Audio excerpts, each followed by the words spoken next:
فلم باندې ډېر مصرفونه کړي دي او ته چې په داسې غږ یې وژباړې بره به خلک څه وایي تا زما وروره وژلي دي نن نه سر څخه تللی ولړېږه هغه چې په کوټو کې ژباړې کوي او په کوټه کې پروډکشن جوړ کړی دی ته هغو ته ورسه ته هغسې ژباړې کولی شې هله شه ما ډېر غږونه زده ده سره به شروع کړم او ویې وایه دې زه درم آماده و ښه ګوره دغه ډایلاګ ووایه صحیح ده اول ته م ګوره صحیح ده راځه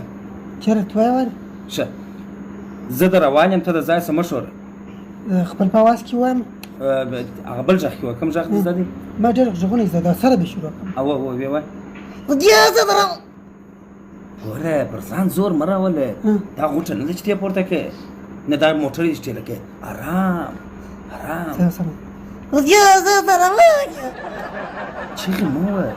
دا کوڅه نه ده ته چیغې وایه ارام ښه داسې په سړه سینه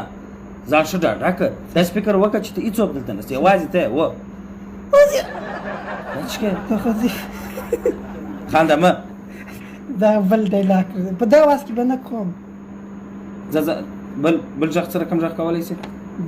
بله کنده وکړم ونیسه یا زه در واجب دا غږ خو دغسې نه سره وایي مخ په بل اواز کې ګوره دا جوان فلم باندې ډېر مصرفونه کړي دي او ته چې په داسې غږ یې وژباړې بره به خلک څه وایي بله ښایسته غږ ښایسته غږ ګوره په سړه سینه او په روانه خبرو به وایه چې دغه 5 کارخانې زما دي په روانه ده کې و دغه 5 کارخانې زما دي یا په روان حالات کې نه چې ته روان شې تا خو خلک نه ویني یوازې ستا غږ ثبتېږي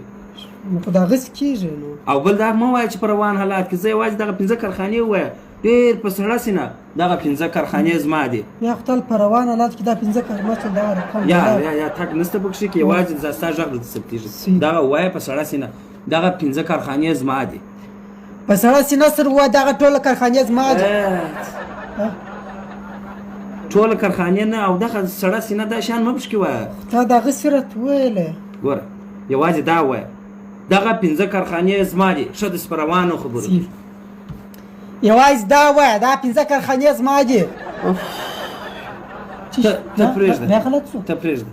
د دا نفر ډایلاګونه ته نسې وایي د دغه نفر ډایلاګونه ووایه دا جنګ چې کوي صحیح ده و ګوره تر دغه ځایه نیولی دی ته پوهېږې د دغه ځای ونې سړی څنګه خبرې کوي و داسې به وایه تا زما وروره وژلی دي نن نسې راسه تللی تا زما وروره وژلی دي ته نن نسې راسه احساساتو کې په درد یې ووایه په زور یې ووایه نو چې څوک ستا سره جنګ کې ته داسې خبرې کوي په زوره تا زما وروره وژلی دي نن نسې راسه تللی تا زما وروره وژلی دي ته نن نسې راسه تللی ونه هم نه ته کلي خبره دونه په زوره نه په احساساتو کې ووایه ښه ښایسته یې ووایه ښایسته تا زما وروره وژلی دي نن نسې څخه تللی ګریوان علاقه ته ژباړه کوې که جنګ کوې یو څه بلایه یو ډایلاګ په تا نه ویل کېږي هغه ورځ چې راللې داسې زارۍ دې کولې چې زما دغسې غږونه زده دي ما هغسې غږونه زده دي او نن وګوره تا احساسات ښکاره کړه احساسات ما ښکاره کړه ما مه ډبوه یو وارې په زوره نارې غربړې وایه او بل وارې یو وارې دونه کرار وایه بل وارې ما درسته نه نیسې ولړېږه هغه چې په کوټو کې ژباړې کوي او په کوټه کې پروډکشن جوړ کړی دی ته هغو ته ورسه ته هغسې ژباړې کولی شې هله شاباش غږ نه راکولی وایي ولاړ شه غږ نه راکړې ته نو اوس وګوره دا رنګ د غږ دی او ته غږ کولی شې هغه دې ستا په ټوپ